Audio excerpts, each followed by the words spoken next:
எல்லாருக்கும் வணக்கம். G sir வணக்கம்.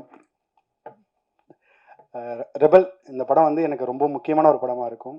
ஸோ இந்த படத்தை எல்லாருமே முன்னாடியே ஸ்டோரி எல்லாருமே தெரியும். நான் தான் லாஸ்ட்டாக வந்து சேர்ந்தேன். இந்த படம் வந்து எனக்கு லைஃப்பில் ரொம்ப ரொம்ப முக்கியமான படமாக இருக்கும். ரஞ்சித் அண்ணா இந்த ஸ்டேஜில் இருக்குது ரொம்ப சந்தோஷமாக இருக்குது. ரஞ்சித் அண்ணா ஆல்ரெடி ஒரு ஸ்டேஜில் நான் சொல்லியிருப்பேன், ரஞ்சித் அண்ணா எனக்கு எவ்வளோ பிடிக்கும்ன்ட்டு. இந்த படம் கண்டிப்பாக நிகேஷ் வந்து ஒரு நல்ல அரசியல் படமாக கண்டிப்பாக பேசியிருப்பார். அட் சேம் டைம் ஒரு நல்ல ஒரு என்டர்டெயினான ஒரு படமாக இருக்குது. என்டர்டெயின்னா லைக் ஒரு படம் பவர் பேக்டாக ட்ரெய்லர் டீசர் சாங்லாம் பார்க்கும்போது உங்களுக்கு தெரிஞ்சிருக்கும் எப்படி இருக்குன்னு சொல்லிட்டு. போகும்போது ட்ரெய்லர் நான் சாங் போகும்போது ஆண்டன் ஒரு டவுட் கேட்டார் சார், ஹீரோயின் பேர் என்ன அப்படின்னு கேட்டார். எவ்வளோ டவுட் இருக்கு, ஆண்டனுக்கு டவுட் ஹீரோயின் பேர் என்ன அப்படின்னு கேட்குறாரு.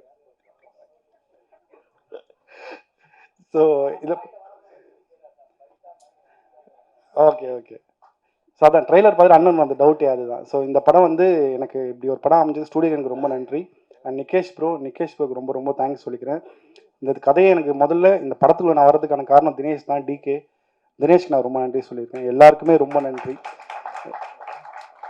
கேகே அசிஸ்டன்ட் டைரக்டர் டைரக்ஷன் டீம்ல இருந்த எல்லாருக்கும் சரி, அண்ட் ஆக்டர்ஸ் சத்யா நாகா எல்லாமே இருக்காங்க. ஒரு பெரிய டீம் இருக்குது. நாங்கள் வந்து ஆஃப் ஸ்க்ரீனில் வந்து மஞ்சுவல் வாய்ஸோட ஆஃப் ஸ்க்ரீன் தமிழ் ஓஷனில் தான் நாங்கள் இருந்தோம். ஸோ அந்த அளவுக்கு ஒரே ஒரு ஃபேன் இருக்கான் மஞ்சுமல் வாய்ஸுக்கு. ஸோ ரொம்ப நன்றி. எனக்கு அவ்வளோ பேச தெரியாது, ஜிவி சார் தான் தெரியும்.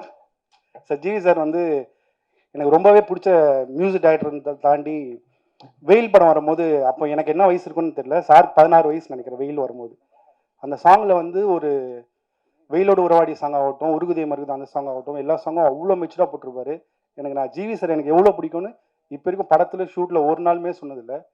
நான் எல்லா மியூசிக் டைரக்டரும் ஆல்மோஸ்ட் ஒர்க் பண்ணிட்டேன். டாப்பில் இருக்க எல்லா மியூசிக் டைரக்டர்ஸுடைய மியூசிக்ஸ்லேயும் ஒர்க் பண்ணிட்டேன். ஆனால் இது எல்லார்கிட்ட சொல்லியிருக்கேன், ஜிவி சார் நான் சொன்னதில்லை. எனக்கு பர்சனலாக ரொம்ப பிடிச்சவர் ஜிவி சார். ஃபஸ்ட் டைம் வந்து நம்ம சன் டிவியில் ஒரு ப்ரோக்ராம் இருக்கும். அப்போ வந்து சிக்கு புக்கு சாங்கை பண்ணேன்னு சொல்லிட்டு ஜிவி சார் இன்ட்ரோ பண்ணியிருப்பாங்க. நான் அப்போ ரொம்ப சின்ன பையன். அப்போ ஜிவி சாரை பார்க்கும்போது ஜிவி சார் ஒரு ஸ்மைல் ஒன்று பண்ணியிருப்பார். அந்த ஸ்மைல் வந்து அவ்வளோ க்யூட்டாக இருக்காது. அந்த ஸ்மைல் தான் எவ்ரிடே இருப்பார். எனக்கு ரொம்பவே பிடிக்கும் GV sir. And GV sir வந்து இன்னும் நான் ரொம்ப பர்சனல்னா, ஜிவி சார் ரீசெண்டாக என்னுடைய ஸ்டோரி ஒன்று சொன்னேன். நான் சாரிட்ட ஸ்டோரினா கதை இல்லை, லைக் லைஃப்பில் ஒரு விஷயம் ஒன்று சொன்னேன். போட்டோம் அவ்வளோதான், அவள் போயிட்டோம் அப்படின்னாரு. அவங்களும் எனக்கு மெமரிஸ்னா சாருடைய மதராசப்பட்டினம் அந்த சாங்கு. ஸோ பர்சனலாக எனக்கு ரொம்பவே பிடிக்கும். ரொம்ப ரொம்ப தேங்க்ஸ் சார். சாருடைய சிரிப்பில் ஒரு கண்ணிங் இருக்குது, கொய்யால இருடா. Love you sir, love you so much. எல்லாருக்குமே ரொம்ப நன்றி. சிவா சார், சுப்பிரமணிய சிவா சார் வந்து நான் தனு சார் கூட மாறி 2 ஒர்க் பண்ணும்போது எல்லாமே சிவா சார் மோஸ்ட் ஆஃப் கேரவனில் எல்லாத்துக்குமே சிவா சார் இருப்பார். சிவா சார் வந்து எனக்கு ரொம்ப பிடிச்ச ஒரு டேரக்டர்.